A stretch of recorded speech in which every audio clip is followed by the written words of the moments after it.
Experience Karen Hunter in a completely different way. Karen Hunter is awesome. The podcast. If you like me on SiriusXM Urban View Channel 126, you're gonna love me. And Karen Hunter is awesome. Hey, this is Karen Hunter, host of the Karen Hunter Show on SiriusXM's Urban View. Karen Hunter is awesome is an actual podcast to bring heat and energy and knowledge and power. A 1-2 punch that I don't think you get anyplace else. Tell the truth. So check out the podcast wherever you get your podcast. You will not be disappointed. Kendrick Lamar is a lyrical genius. And if you don't believe me, you're wrong. The A minor line in Not Like Us works in so many ways. Of course, there's a minor, obvious. But also, if you're a musician, you might know that A minor is the relative minor to C major. Now, C major and A minor are two of the most simplistic keys in music because they have no sharps and no flats. So if you're a beginning musician, you might learn to play things in C major or A minor because they're the easiest keys to play, easiest keys to compose music in. But also, check out A minor.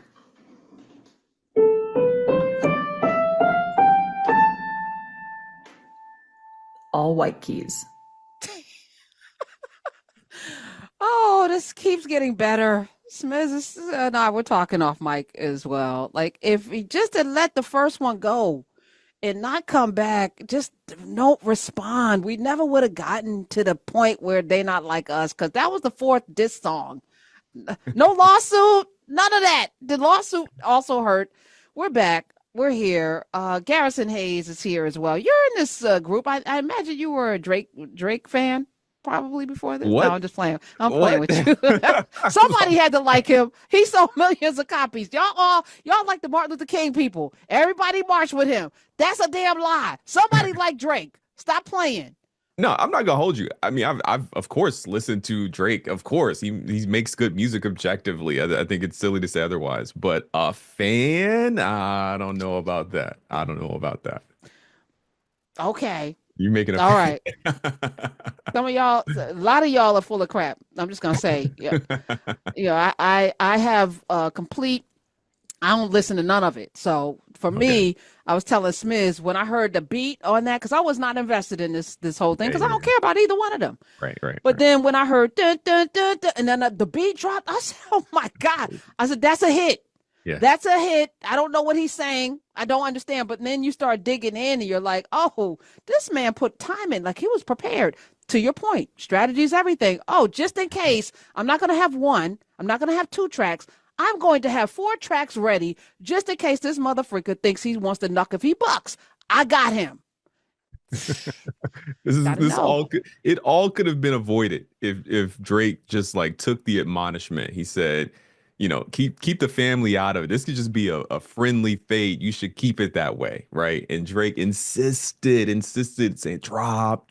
He insisted, and look at where it got him. I think about the fact that I don't know how Kendrick was able to do all of this to the point where the initial kind of one of the inciting incidents was this song that says big. Drake and Cole are like big as the Super Bowl, and to culminate at the Super Bowl. Insane, absolutely insane. Maybe like of all the things to live through in hip hop, I'm so glad. I'm so glad that I got to live through this part of hip hop. This was incredible. Yeah, I mean, and I'm old school. I remember Cameron and LL and back in the Big Daddy, like, when rap beefs, Jay-Z and Nas, like there were beefs. I'm not even gonna get into Tupac and Biggie because that turned into something else. But when people could Roxanne Shante, it's like, come on, there are these moments. This is one of them. But I think there's also a lesson about who we are in this time and who we can be in this time. Because here's a young man who was quiet, shy, not very, vociferous in school. Teachers would say, this kid? Yes. But he was very studious. He read, and he was very much about understanding the history of the craft that he committed himself to, which is important. A lot of us do drive-bys on the things that we say we like. We don't put the time in. He put the time in. He understood legacy. He understands, the future. He also understands his place in time as a man growing in real time into something and the responsibility he has, not just to his family, but to his community. And there is a standard that I think, which is where Drake got effed up, because when you're not part of the actual culture, when you're fake Drake, when you are a studio made person because you come from a TV show that then you can act, you know how to cosplay, and you know how to put on the braids in the vernacular, but that's not who you are. It's not who you are. Then you run into a real person who does this every day. This is his life. He said, this is not rap for him. This is 40 Acres and a Mule. This is about us, our culture. And he's saying something bigger than just some nice beats and some lyrics. That I'm glad that I'm alive in this time too. Me too. I'll say this. I think that the thing that really made Kendrick's whole kind of angle for me so much more than just the beef is that in so many ways, he was really trying to reclaim the culture, not just from Drake, but really from the kind of, say it kind of element of it all, right? And I love that he's doing it without it being respectability.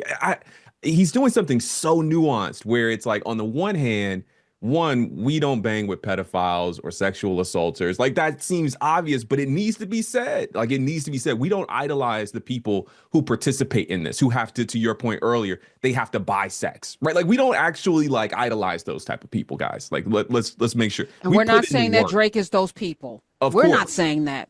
Say Drake. The views we're not expressed by the show's producers and that. its guests. And I'm not saying that because I'm afraid of him being litigious. I don't know that he is a pedophile. Shut up. I'm just saying. In the theater of this all, though, it all worked, though. It worked. It worked. It worked. Fine. Wop. Okay, so here we are. So I'm boycotting. Go ahead. I'm sorry, Garrett. Okay, so you're boycotting NFL. I respect it. I watched, okay? Sue me, okay? I'm not going to. Listen, let me just say, I don't want anyone to feel, I made a personal decision. It would be nice if we all made that same personal decision for one game. So in my world, we all boycott for one game, and the message is sent. Like those college kids that said that they were going to sit out that one game unless the president was fired. Mm-hmm. And the coach got behind them, and they were going to sit out. That was going to cost that university millions of dollars. I forget the damn school name. I should have it written somewhere. But they made a stand. Missouri. Yeah. Was it Missouri, Smith? No. Was it? Okay. No, it wasn't Missouri State. No. I'm thinking it was something else. I'll look it up at some point. And somebody maybe in the Nubia chat will have it. Let me go to Nubia real quick. But yeah, that one team, it only took one game, and that person was fired. I feel like we can't even do one thing for one day. This is one. I'm now 4 or 5 years in. Just one Sunday, we all decide to not watch. We are the predominant watchers too, Black people. I just found that out this week. I was like, oh, shut up, y'all. White folks mad about this. We 70% Black and others on the field, and 54% of the viewership. Middle fingers to you. Take these Black people, Usher, take it all. Be mad. What I'll say is, I'm not a big NFL fan. I'm from Atlanta, so the Falcons are my quote, heavy air quote, my team. And so I check in on the scores, but I really don't watch during the season. I do watch on the Super Bowl, typically in part for the commercials and mainly for the halftime show, and sometimes to see the Kansas City Chiefs lose, though they just end up winning. And so, okay, that's why I watch. But I was really watching this past weekend for none other than K-Dot for this halftime show. I was really looking forward to it, as my favorite rapper is doing his thing on the biggest stage. And to me, he did not disappoint from the perspective of a performance. Right? I think there's some really good conversations being had about whether or not he should have said the revolution is not going to be televised. I'm not sure if he should have said that. I'm not sure if it was revolutionary. Why not? Because I'm not really sure if what he was doing was particularly revolutionary. How do you know? But I think we need to be. What I'll say, let me just say this. I think we should be really protective of revolutionary action in that term, in a time where we desperately need revolutionary action. But Garrison, you don't know what is going to be the catalyst to it. You don't know. You don't know what I don't know what sparked the Black Panther Party to do what it started doing, but I'm sure it could have been something.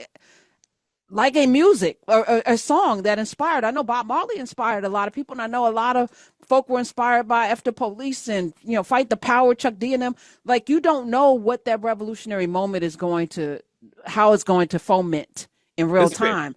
So, and I'm going to say, as a person that's a little older than you, and it was, Smith is right, University of Missouri, 2015, and a series of protests related to race and workplace benefits called for the resignation of their president. And the football team went on a hunger strike.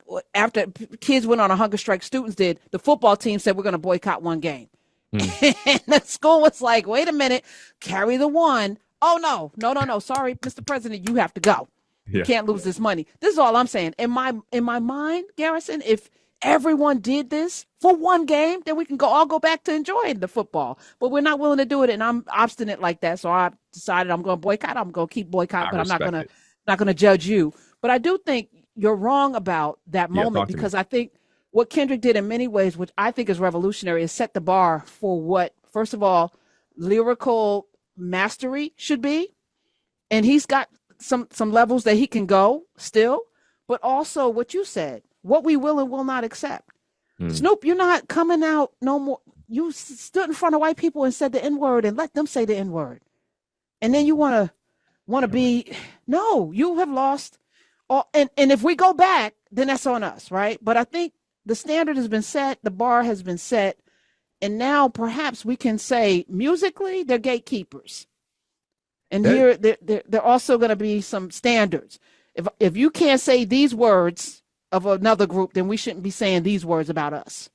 This is what I will take the wisdom of my elders every day of the week. So I'll take that. That there is something maybe revolutionary about the act of standing up there in integrity, and with the representation that he had, it was like almost all black people.